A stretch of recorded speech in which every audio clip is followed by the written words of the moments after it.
Hello, everybody. Welcome to The Expendable Show. I'm your host, The Expendable. Shauna is with us today, but she is currently worshiping mermaids at Starbucks right now. So she'll be popping in and out. Okay. So today's show is it's going to be about money. We're going to talk about money today because Kamala Harris released her economic plan. So I've gone through the entire thing. And I've made a few notes on some things, and I want to talk about the breakdown of what that's going to look like and what we need to understand about her plan. But first, so I know a lot.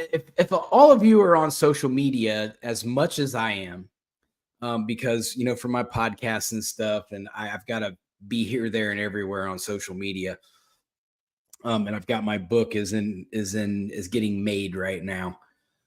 So one thing that I've learned is that so let's say Shauna, for instance, because she's a young Black woman, let's say she gets on social media and she says, I'm voting for Donald Trump, which she obviously is. She states it all the time. But so let's say she gets on TikTok and makes a video about how much she likes Donald Trump. As soon as she posts that video, she's going to get every liberal saying all kinds of racist stuff to her. And let's say she's a lesbian and she says, I'm voting for Donald Trump. You're going to see every liberal go on there and attack her for being a Trump supporter. And they're going to say the most vile genderphobe things, homophobe things to her. So it really strikes. I see this all the time. I saw it at least a dozen times today where people were posting things and like they got attacked like instantly by the liberals for the very things that they say that Donald Trump does, that Donald Trump really doesn't do. So I just want everybody to keep that in mind. And if you're on social media, start watching those things, because that'll tell you the true colors of the base that you're supporting. You're not seeing Trump supporters, doing stuff like that. We don't attack people. We're more reactive. I just wanted to point that out real quick. What? That's what I thought. Huh? Yeah. Go make some coffee. Also, I want to let everybody know, for those of you that do not know, tomorrow which is Monday, is the DNC, the Democrat National Convention. So I'm gonna be watching it for the most part. One, because I want to see the vibe. I want to see, things. Plus, I think there's gonna be some big fireworks.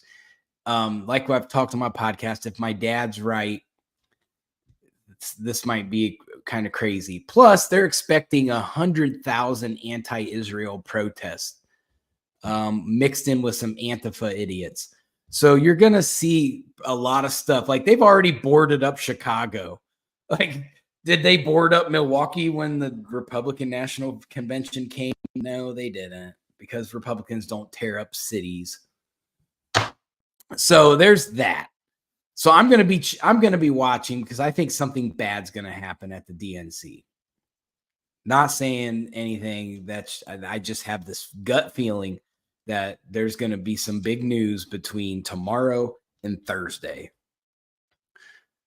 Also, you're going to see a lot of polls. Okay. So I want to give you guys a rundown of polling. So when you control the media, which the liberal left controls the media, they have the majority of the media that most people watch. You also are the controllers of the poll makers. So when you're seeing all these polls, like if you just kind of pay attention, like I just watched Don Lemon was walking around Atlantic City interviewing people on the beach. And Don Lemon, he's like a super lib. So he's running around trying to find people that are going to say, we love Kamala Harris. Well, he was having a very, very hard time finding Kamala Harris supporters in New Jersey on Atlantic City. So I just feel like the polls are far from the truth. I think it's a deception that the media is trying to trick us to think that Kamala's popular, to poll people into the Democrat Party. I don't think she's popular. I don't think, for one, when she was vice president before Biden stepped down, they couldn't figure out they wanted to replace her as the vice president candidate because she polled so bad. And people just didn't like her and her staff. She couldn't keep a staff together. I think it was 92% of her staff quit on her because she was too hard to work with. So we need to remember those things, that just a couple months ago, she was like the most hated vice president on the planet. So don't forget that just because they changed the narrative a little bit, she still sucks. So now I'm going to go down through the Kamala's economic plan. Now I want to tell you guys ahead of time. So I try when I read through these policies, I try to set my mind to where I say, okay, even though I'm a conservative, I need to center my thought process, because not every liberal idea is a bad idea. So I need to, to be as bipartisan as possible. Try to set my mind right. So here's her plan. She wants to bring down the cost of food. Okay, yes, I agree with that. She wants to build 3 million new housing units. Okay, I agree with that. I think that there's a need there. There's a lot of people who can't find housing. Okay, so next she wants to give tax breaks for the builders. Now here, I'm not opposed to that. I think tax breaks for the builders is a good idea because, for one, it's going to get these built.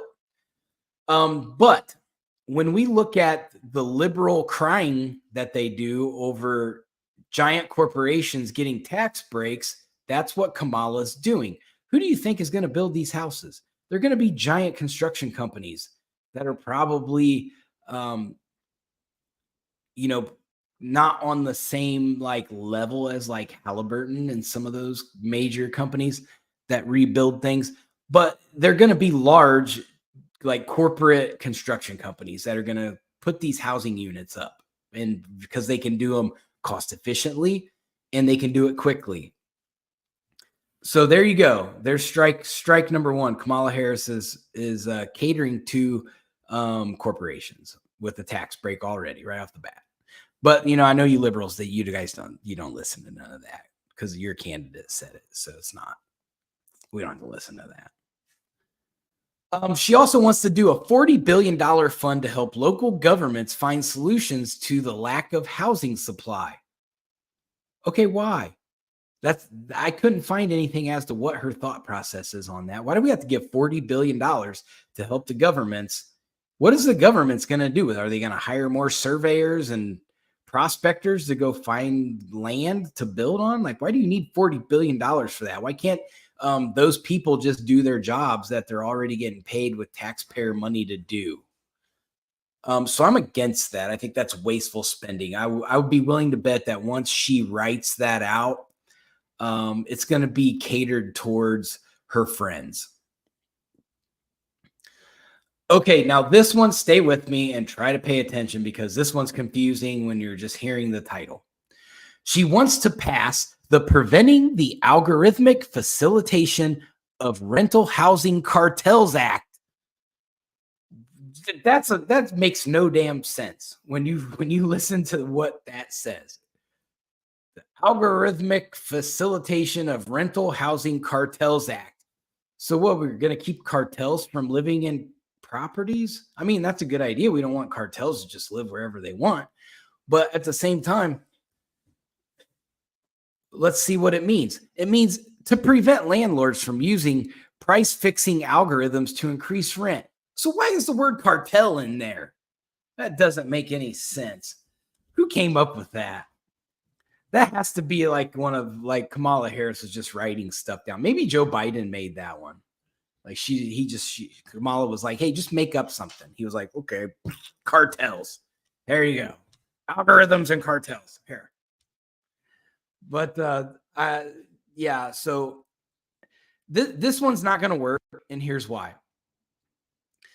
Because if you're going to take away the algorithms that they use to determine rent, which is fine, whatever, get rid of it, then what are they going to do? Well, they're just going to make a standard. They're just going to make a standardized price increase. They're going to say, well, okay, well, since we can't use our algorithms to adjust to markets, we'll just make it a $150 raise every year. It does, so that doesn't solve the getting rid of the algorithm doesn't solve anything. It's just a fancy way of saying I'm making it look like I'm doing something, but really it's not doing anything. Because just like with everything, there's a way around everything, and especially rental landlords will figure out ways around stuff. I promise you that. I have a family full of them.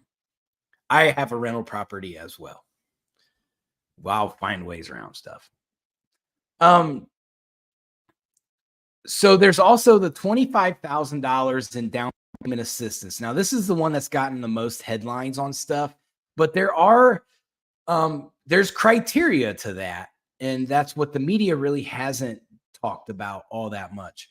So the criteria is you have to pay your rent on time for 2 years to be eligible, and it's for up to $25,000. So as we know how the federal government goes, they sell you a big dream and then deliver a small dream. So I would be willing to bet that it's going to be very hard to get $25,000 out of the government. And stipulation, it's only for first generation homeowners. First generation. So my family's been here since the 1860s. So I'm not eligible. But who would that cater to? Oh, illegal immigrants. That's right. So this is basically a housing program that's specifically written to cater to illegal immigrants without her coming out and saying illegal immigration. So nice try, Kamala, but that's what you're selling here. So all you voters out there, your taxpayer money is going to go towards illegal immigration one way or the other with this woman as president. Now, tax credits. We're going to go through the tax credits. She's got several of them on here. There are 3. So she wants to do a $6,000 tax credit for families with newborns. Okay, I'm not opposed to that, because having a newborn, if this is your first time, it's overwhelming. Having that little bit of money is helpful. However, my dad just fact checked. I just got fact checked. My family's been here since 1834. So there we go. Now we have the facts. 1834. Good job, Dad. But see, this is why if I make it big in this, I'm just going to have him be my fact checker. But so JD Vance also has a child tax credit for $5,000, but his does not have stipulations. It's more general, so it would fit more people. But either way, I'm not opposed to that. To Kamala's $6,000 tax credit. She also wants to restore the child tax credit to $3,600 per child. I'm not opposed to that. We've had those before. I think that the child tax credit that Biden didn't have really hurt a lot of people. He was giving money to the Ukraine left and right, but couldn't give child tax credits to anybody, which is a travesty. She also wants to do an income tax credit of $1,500 for low income jobs with no children. I don't. I like it and I don't. I think that money is useful, but at the same time, I think there's other things we can do to improve lower income jobs, but that's for another day. She also is re-implementing Joe Biden's anyone under $400,000 a year will not have taxes raised. So there we go. There's a piece of Bidenomics in there, which has already failed us. Now, her price gouging ban. Now, this is one that I put a lot of thought into when I was doing this, and this is the one that Trump's saying is, a big communist is a big communist plan. I'm going to agree with President Trump on that. And here's why. So for the example that I'm going to use is, so let's say, oh, my computer's acting stupid. So let's say here in Georgia, eggs are about $7 a dozen, roughly. Depends on where you shop. So let's say $7 a dozen. So Kamala wants to create and just come in and say, no, you're not going to charge $7 a dozen. You're going to charge $3 a dozen. Okay, yeah, that, you know what?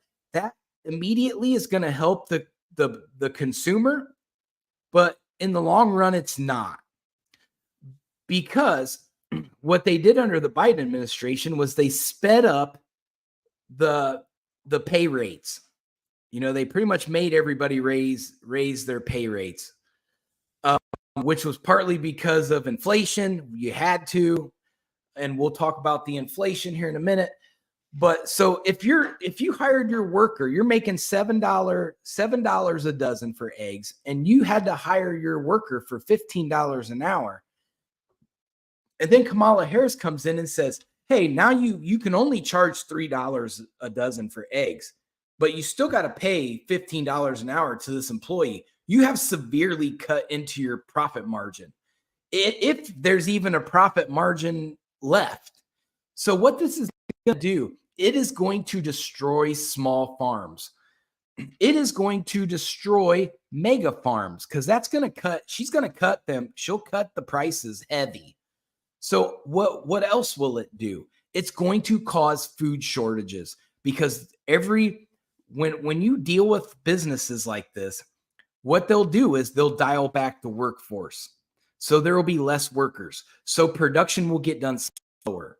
So there won't be as many eggs harvested every day.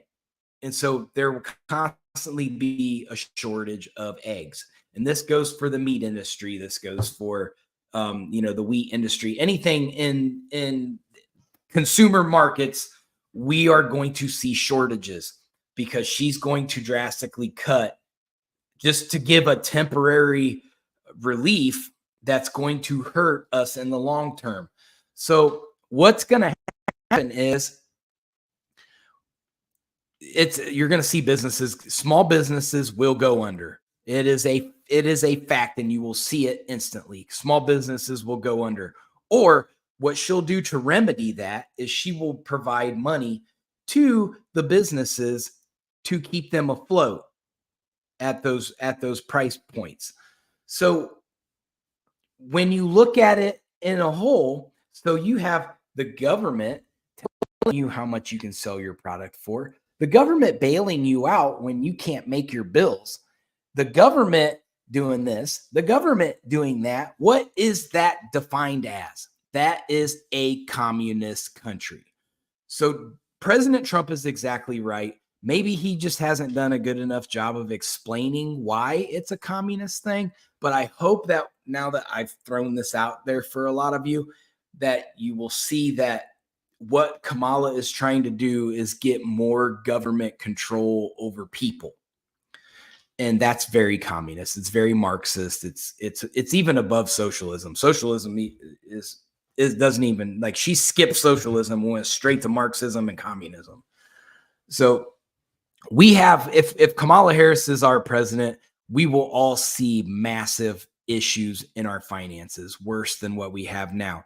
This will cause for the collapse of our economy, guaranteed. I will put a year's salary on it. Our economy will collapse. So when you poll about the economy, 9% of the population polled states that the economy is in very good shape.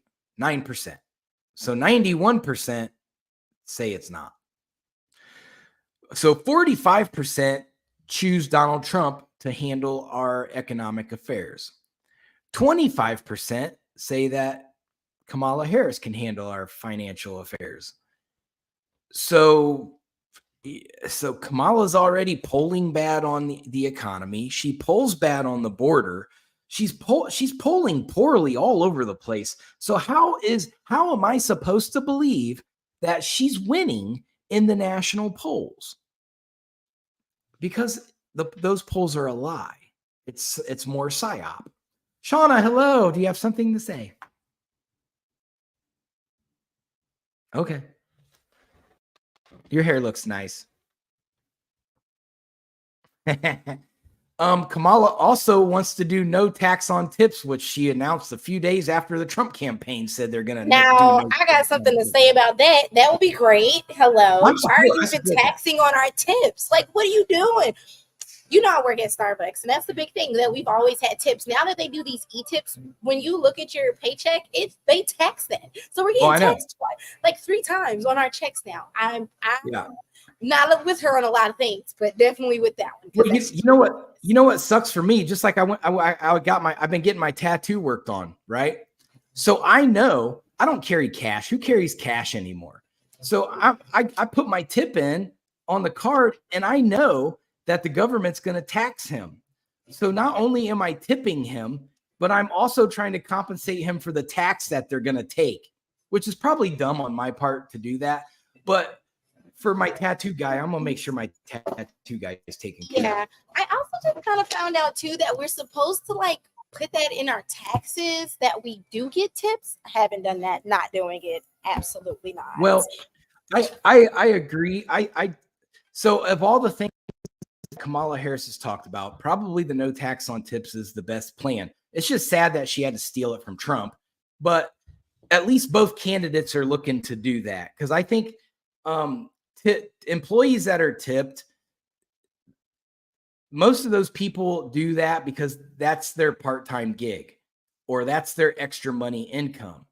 So if you tax their tips, that's going to hurt them, and chances are they probably need a third job. So we want to take that pressure off of people who work in that in those industries where they get tipped, like Uber, in the restaurant industries, in the strip club industry.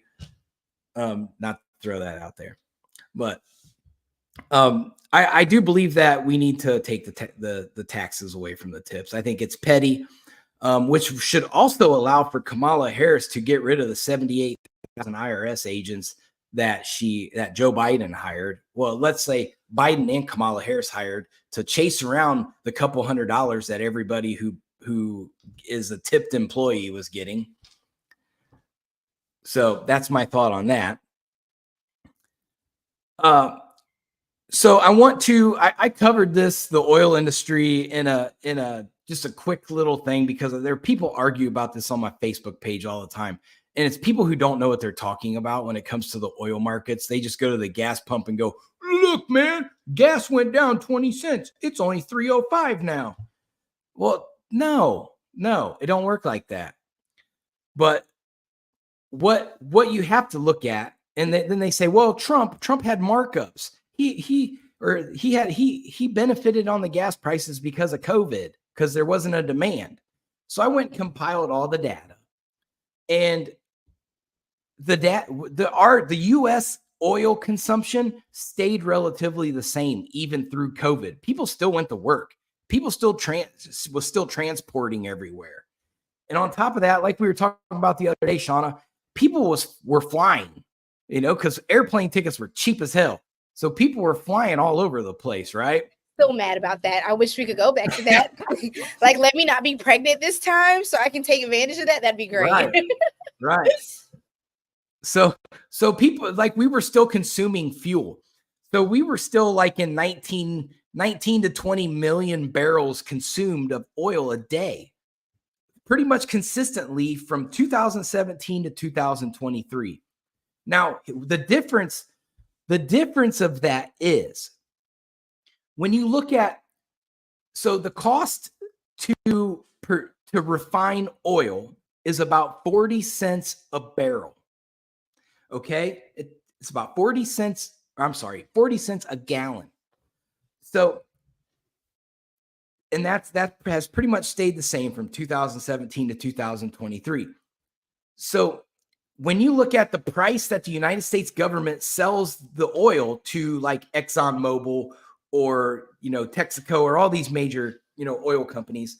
And then you add that 40-cent processing charge on there.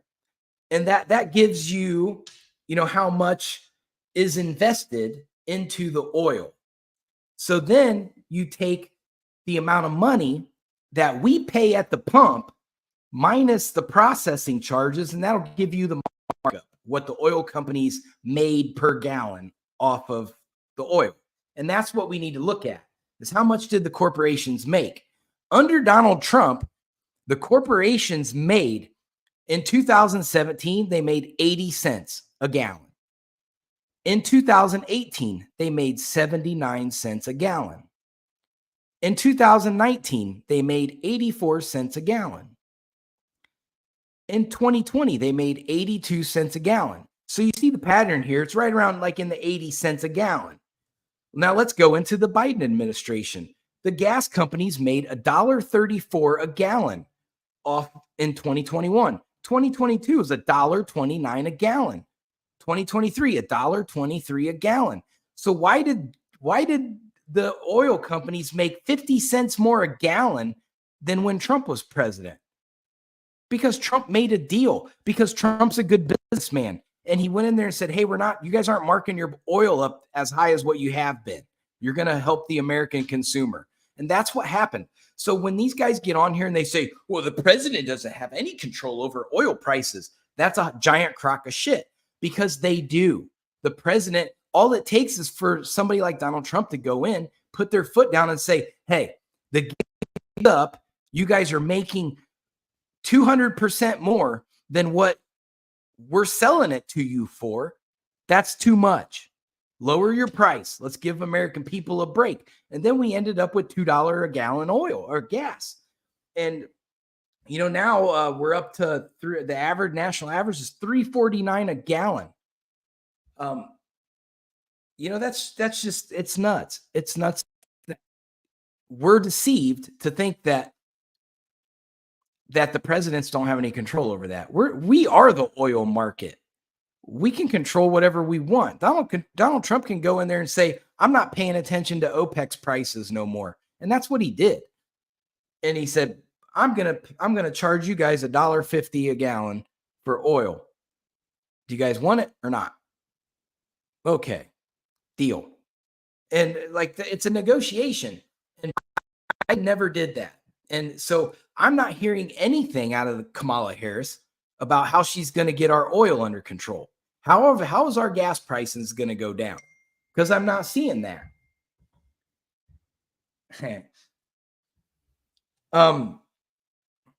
So we have that problem. Kamala has no plan for oil markets. Now, international policy. This is a big one because the Democratic National Convention is tomorrow, and all of the anti-Israel protesters are going to be there. So Kamala, she's still sitting on the fence between Palestine and Israel. She's trying to advocate for a ceasefire. Now, the ceasefire is not a peace treaty, so we need to understand that. That's two different things. Ceasefire just means, hey, let's take a break from bombing each other for a little bit, but we're still enemies. Now, Blinken's over, the Secretary Blinken, he is over in Israel right now trying to talk to people about it. The problem is Benjamin Netanyahu is not going to listen to Anthony Blinken. They do not get along, and Israel is not going to stop.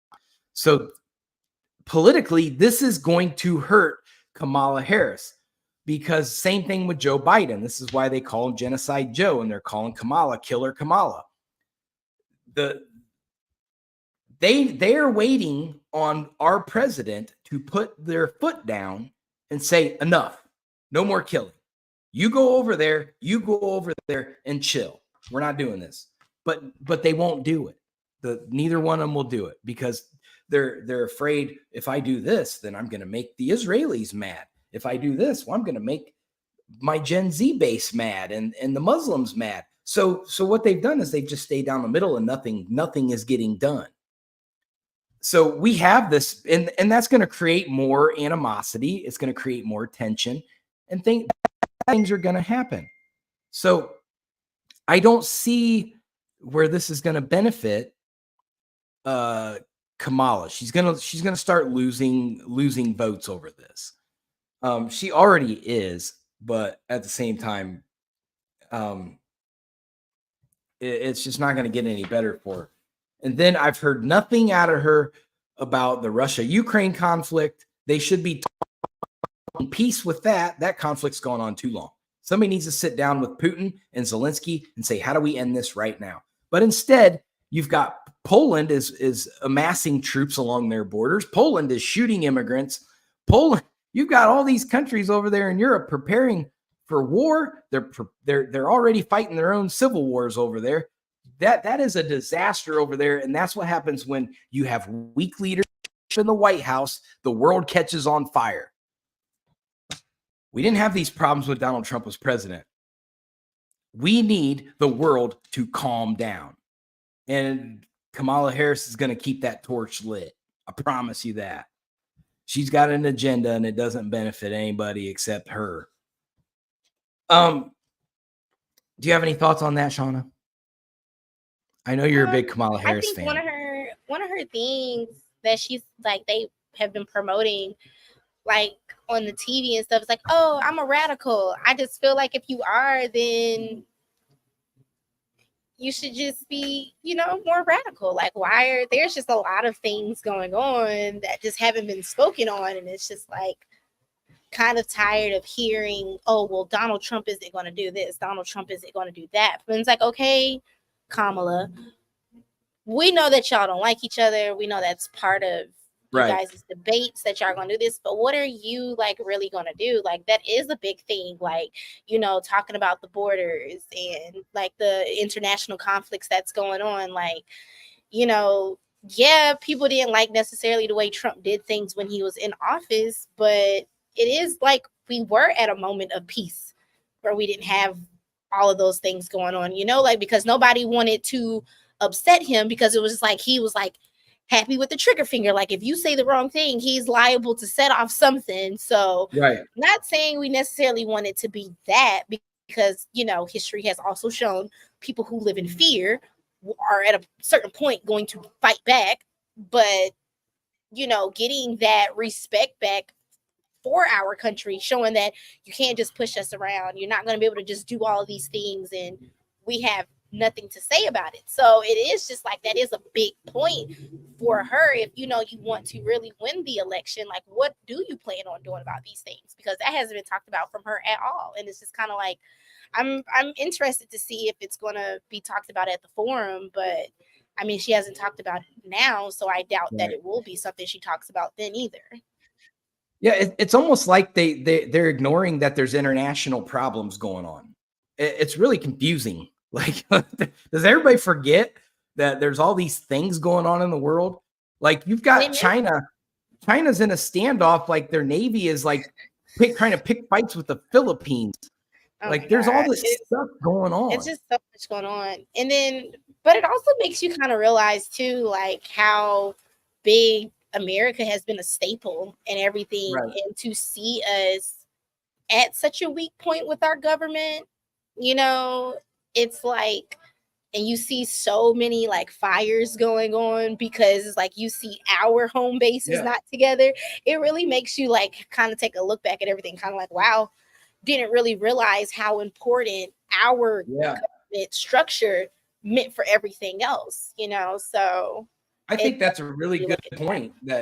That's a really good perspective, and that's going to make me think a little bit because you're right. At the like we are the glue, and you just kind of opened me back up to that. Like, look what happened when our leadership's weak and the world goes to shit.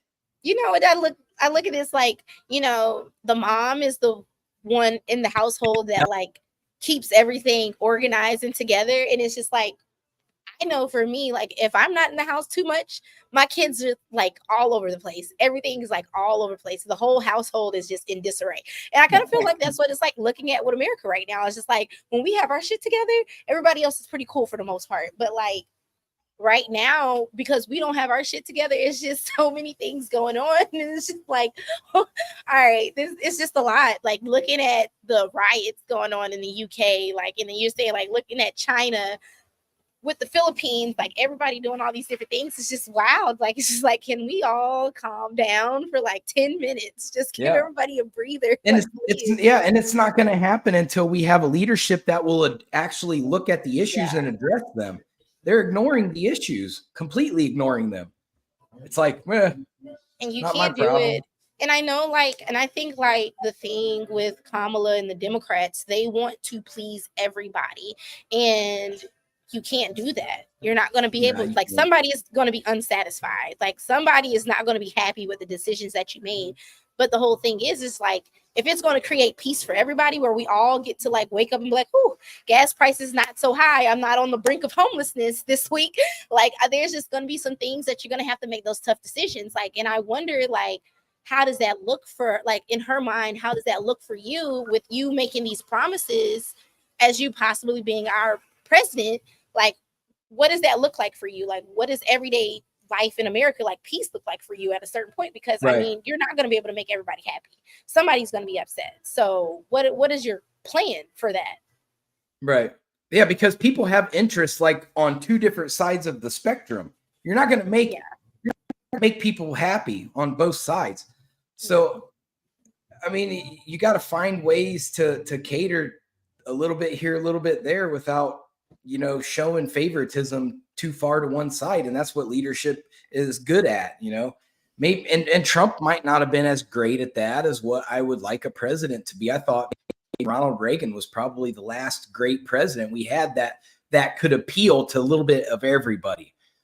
Trump definitely didn't do a very good job of that. But I mean, in his defense, he was busy fighting everyone all the time. He was getting attacked. Well, he could have honestly stayed off of social media. That might have given him a little more time to be able to do those things. He's been a lot. He's been nice. He's been nice. I mean, he's been nice, and I think for him this go around, which I say, like, I think his campaign manager deserves the biggest raise ever, because they've been on it with keeping him off of social media, doing stupid stuff. Like, I think this is the most calm that we've seen him this entire time, like looking at him as possible leadership. Like, I just remember like the first president, I was just like, this is such an embarrassment. Like, seeing our president like literally arguing with other regular people on Twitter is so embarrassing. And it's just like the best thing. You know, like the best thing we got out of it was a progressive market. You know what I'm saying? There was a lot of things. People started a lot of businesses. It was a great money flow at the time, even with us being in a pandemic. I will give him credit for those things. But I mean, we can't discredit the man. He is a great business person. So we can't discredit him for what he's good at. But I definitely give props to his campaign manager. They have been really good at keeping him calm and off of social media, because I feel like that would have definitely hurt him in a sense, because though we don't like Kamala, to see her be poised and articulate, especially with her being a woman, you know, a lot of times people don't want to respect that when a woman's outspoken and things of that nature. So it would have hurt him if he would have been like acting like that going against her, for sure. So knowing the strategy that they're trying to do for him, I commend them 100% for that, because if not, the election would have been over a long time ago.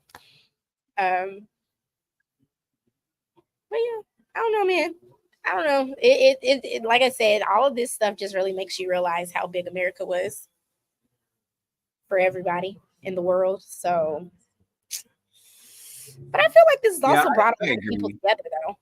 I feel like all of this has brought people together. I feel like it's opened people's minds that never would have thought. Like, even though, you know, like Nicole was like, she was a diehard Democrat, and now, you know, you kind of flip sides. It's made people like really have to open their minds to a lot of things that they never really wanted to, or felt like they didn't have to. So I feel like this presidency has definitely done that. I feel like a lot more people are holding the government accountable for the things that's going on. Like, I just watched a lady on the news yesterday, and she was saying that she was voting for Trump, and she was very articulate in what she was saying. And it's like, you know, first and foremost, it's my decision to choose who I feel like is going to do a good job. And she's like, you want me to choose somebody from a party that has legitimately like done the same exact thing the entire time, like, and it's been no progress, nothing has changed. So she spoke on that. She spoke on the things going on in Atlanta, like the illiteracy rate in the students, just different things like that, just speaking on it. And she's like, all of these people are Democrats. So I'm speaking specifically as somebody that lives here in the city, and all of our, you know, everybody's a Democrat and we don't see change. It's just getting worse by day. So you want me to continuously vote for this same party who I feel hasn't done something. So you're seeing a lot of that. Even if they don't necessarily vote Trump, a lot of people are saying they're independent. You know, that's become a big thing now. They're looking at other options besides just the Democratic and Republican parties. So I think, you know, I think it's done a lot of good for people to, instead of being in the same routine, you know, you have to look at the positives. Yeah. So. Yeah. You know, I agree with you on that. Like my family was all like dominant Democrats. You know, according to my dad, who's the family historian, he's probably going to fact check me on this here in a minute. The second time he's fact checked me today. But, you know, at some point we all started kind of flipping a little bit at a time, you know, over to Republicans, because as the parties change, there are things about both parties that they evolve from and evolve into that they don't necessarily match your ideals anymore. And you have to kind of go, and it makes you feel like you're betraying your base. Like, whoa, man, like I'm not really a Democrat anymore. I'm more of a conservative minded person. So, but my family's going to hate me if I start voting for, you know, Richard Nixon. So that's a bad example, but I mean, I get it. I do. But I think, you know, at the end of the day, you have to look at everything around you. Like that, you know, like we talked about it before, you got to start making having those hard conversations with yourself. Like, yeah, I've been raised to think this or vote for this and that and blah, blah, blah. But, you know, you also are actively living in the economy. So you have to like, is this really the best decision for me? Is this the best decision for future generations? Because that's the thing I don't think they think about either. Everybody is very, like so engrossed in themselves. And you have to also think about like, you know, your votes matter for the long haul too, because this sets up the future generations and the policies that's put into place, the laws that are changed or pushed, you know, in that aspect. So you have to think about that. So when I'm voting and I'm choosing to vote, I have to also think about my kids. Like, what is the economy going to look like for them 10 years from now? You know, like what decisions did I make? While we're on that, that gives me a good chance to bring something up that's been a sense of it's been a half truth on most media.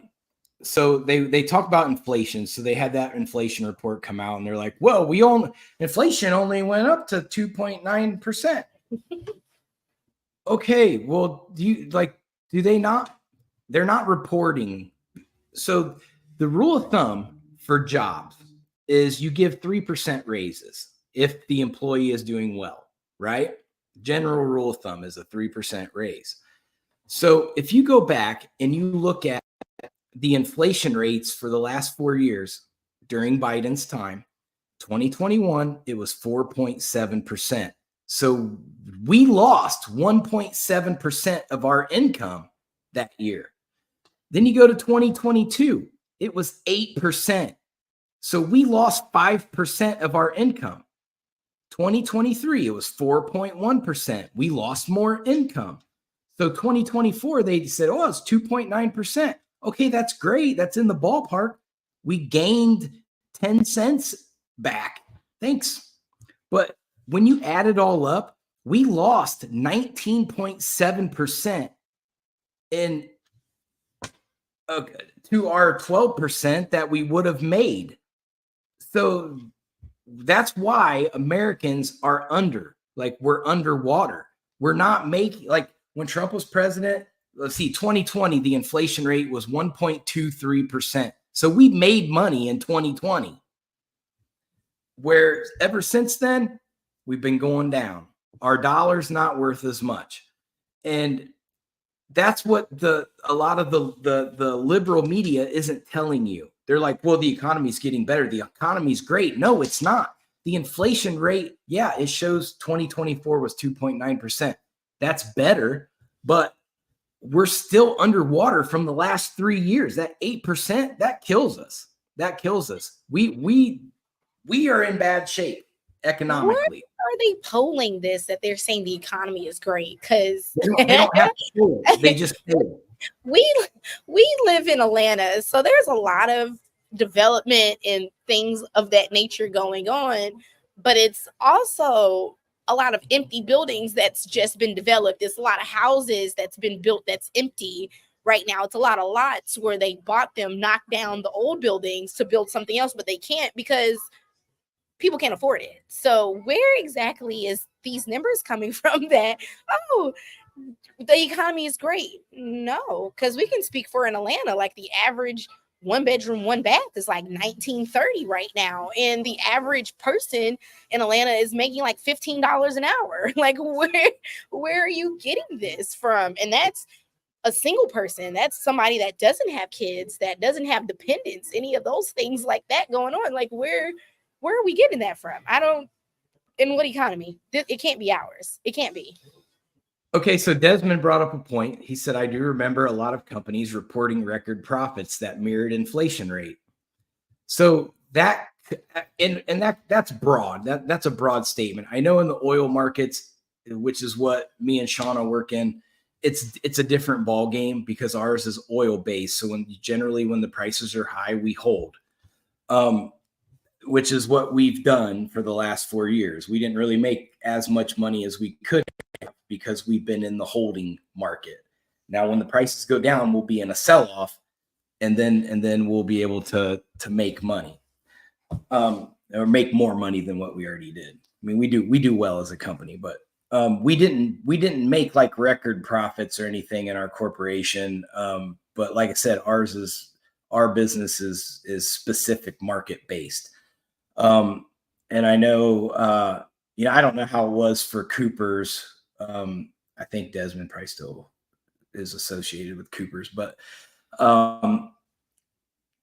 that it just depends on the market. I know the auto industry, they took a hit because people couldn't afford the interest rates. People couldn't afford the prices of cars.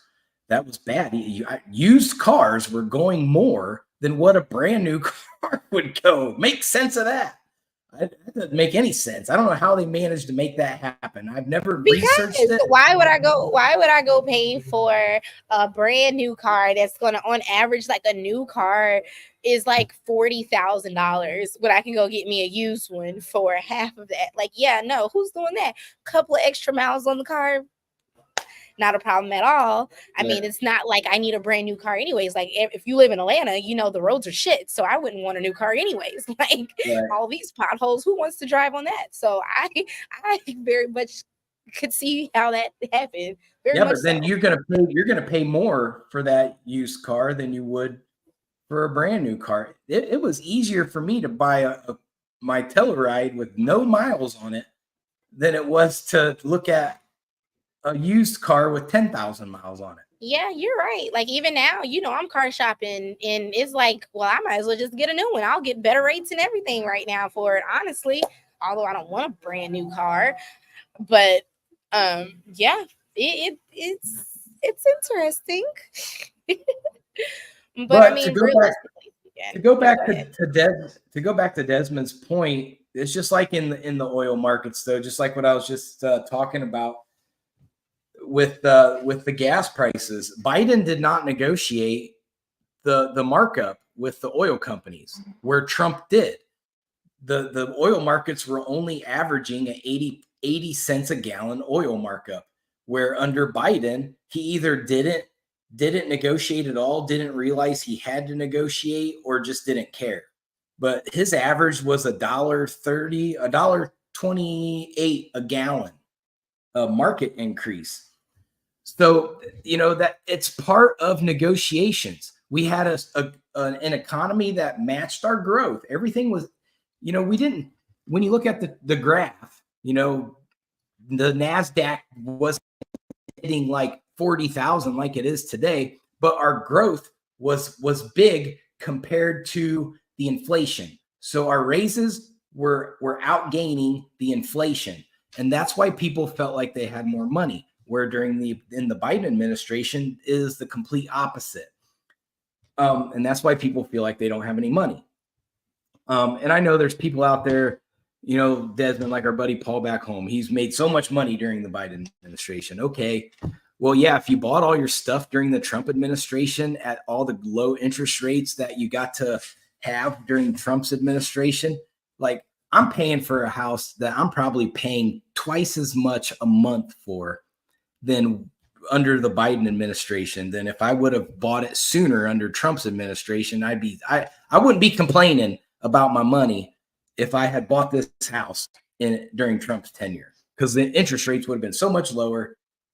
And I got penalized for having good credit. It was ridiculous. So there's just, it just depends on the market, what market you're talking about.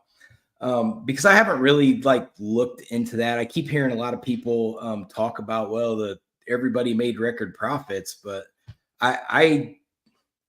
yeah, certain markets did. The oil companies made record profits because Biden didn't negotiate the terms of the oil market like he was supposed to do.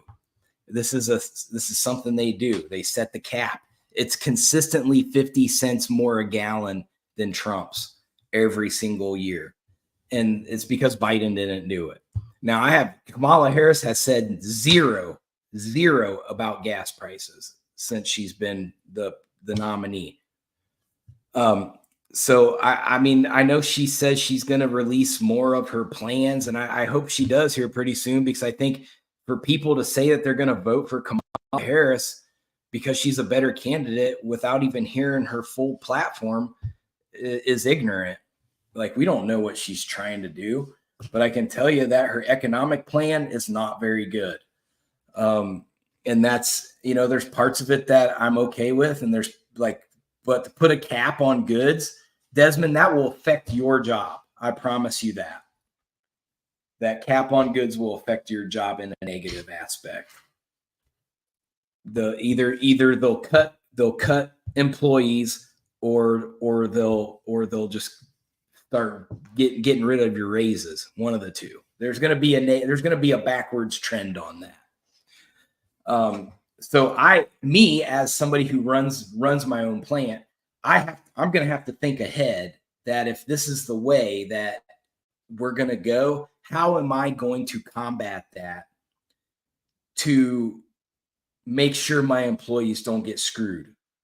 So this is why I put so much thought into these things, because I have to stay ahead of it. So that way I don't have employees that are going to be in hardship. And that's the last thing I want, is my employees to be in hardship. So, you know, it's something that I recommend that you all start thinking about, that if this like mandatory price gouge ban, yeah, you know what? Stuff is too high. Stuff is too high. I'm not disagreeing with that. I agree with Kamala Harris when she says the price of things is too high. But the way to go about it is, her plan to do it is wrong. She's going to create a temporary Band-Aid to create an even bigger disaster later. That's what this plan does. It's a temporary Band-Aid to create a bigger disaster later. And I've tried so hard to find a positive way through that, and I just can't find it. So, you know, trying to be as bipartisan on economics as possible. I just don't see the positivity that will come out of her economic plan. I want to hear more. I want to hear more from her. I need to see her take questions under fire and see how she answers them. I really need her to get in front of the media and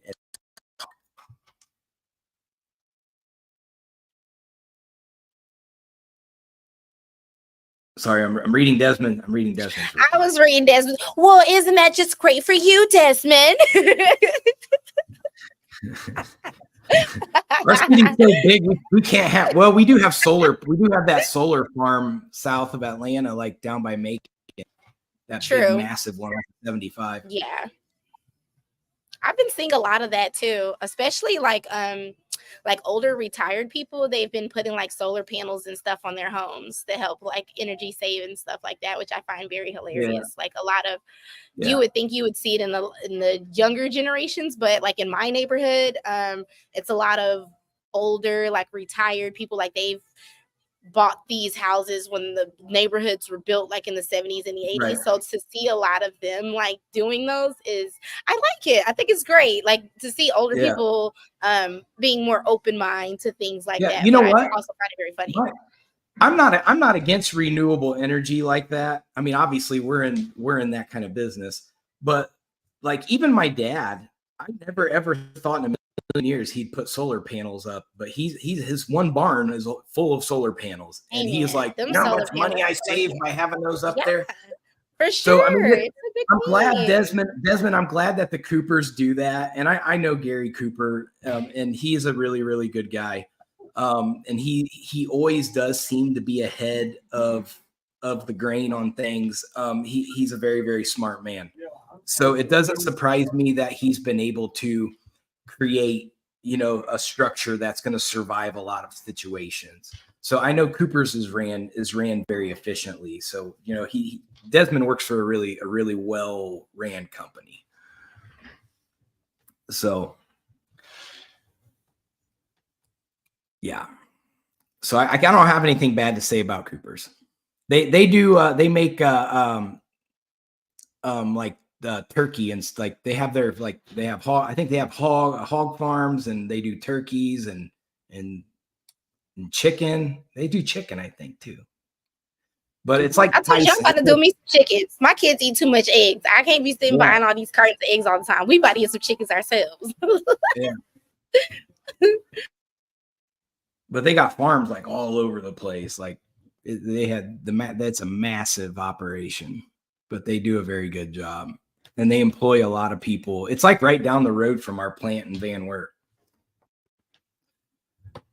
So we do get a lot of like a lot of the Cooper guys will come work for us, and then some of our guys will go work for Cooper sometimes. Like, there we go. They got eggs. I didn't know that. Lunch meat. Yep, not a lunch meat. Oh, I just ate a bunch of lunch meat today, probably from Cooper's. So, but that's pretty much it. You just have to watch. You just have to watch the economy. I think Kamala should have put together a more comprehensive plan. That's all I'm saying. I don't think the plan was good enough. It wasn't really more so disappointed in her, I think, than anything. Because she's very charismatic. So I don't think it would have been hard for people to like her. But I think she's just riding the coattail of, I'll be the first colored woman president. That is just kind of like you're just riding that coattail. And I would have liked to have seen that charisma in you. I would have liked to have seen, her thoughts on a lot of things that's gotten you to the position that you're at today. You talk about the youth and things like that. Like I would have loved to have seen her be more approachable in a lot of these aspects that we haven't really been able to see her in. And I think that would have helped her to curve her over more to be more popular for the votes. But we haven't really seen that from her. And it's kind of disappointing because I would have liked to have seen that. Like I'm just disappointed in her, honestly. So you like her? Right. Yeah. So in Kamala's defense a little bit, they made this switcheroo really fast. So she's had to try to put this plan together in an extremely rapid pace. So we're getting all this information thrown at us in a very quick amount of time. So there's a lot of Americans that are probably going to miss a key information. But I would like to see her get in front of cameras and answer some questions. Because for one, I want to see, with her presenting herself as the leader of the free world, how is she going to answer compared to the Kamala Harris that was vice president that thought every press conference was a joke. So I want to see the difference. You know, is she going to take this seriously? Is she going to be able to handle questions under pressure? Because all we've seen her right now is she's done the Joe Biden method. I'm going to stick to my teleprompters and my script. And that's not a dog on her too much, because that's what campaign events are. It's a script. Trump does it. Everybody does it for campaign events. But the difference is when you get in front of that camera and you don't have your script and you don't know exactly what questions are coming at you, that's what I want to see. I want to see those. And, you know, the bad thing is I think we're still too far away from the first debate. You know, I wish we would have one here pretty soon. But I get it. They got to get the Democratic National Convention over with. I certainly hope that goes off without incident. But I feel like with the amount of people that are showing up to protest, something bad is going to happen. So hopefully, Sarge ain't on here. He's in Chicago right now. So Sarge, if you're out there, stay safe in Chi-Town. And let me know if you see anything. Oh my God. I forgot he was in Chicago. Yeah, be safe, please. Jesus. Yeah. Right. He's a soldier. He'll be all right. He knows what to do. It's a war zone out there. They already boarded up half the town. It's crazy. He should have had a body cam on so we could have had body cam footage going on. He could have been like our on the ground correspondent. Like for real. Like he could have been getting us body cam footage. That would have been so cool. Like live and shit. Like go out there and interview. You know? Okay, go out there and interview people standing outside. Go interview those Antifa kids over there.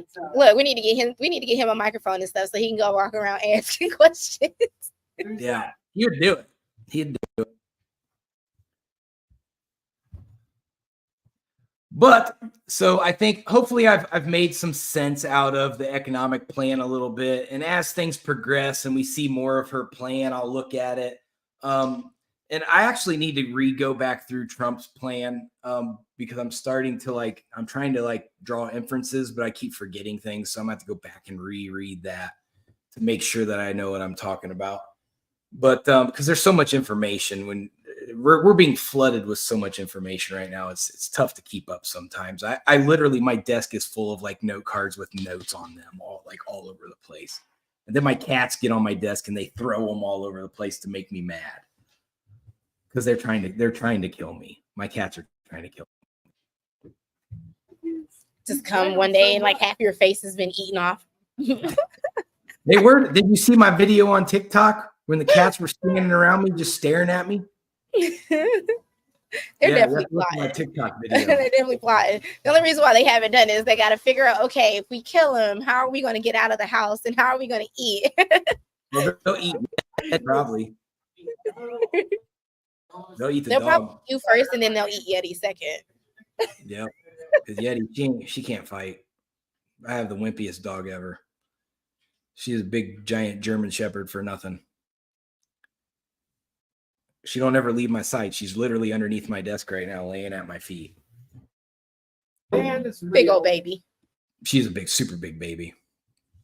But that's it for the show today. We will be back on Wednesday unless something crazy happens at the DNC between now and then I'll try to get everybody the report of what happens. But everybody, please be safe out there. It's crazy out there. Thanks for tuning in today, Desmond, for the first time I've seen you in the comments. I appreciate it. Go make some money. Stephanie was in the comments today too. Like always, she's becoming one of our regulars. So, but hopefully she's probably down in Florida by now, kicking it with the sunshine. But I got long sleeves on today because it was only 85 today, so it's cold. Yeah, I'm trying to kind of figure out this whole culture. It's been raining all day.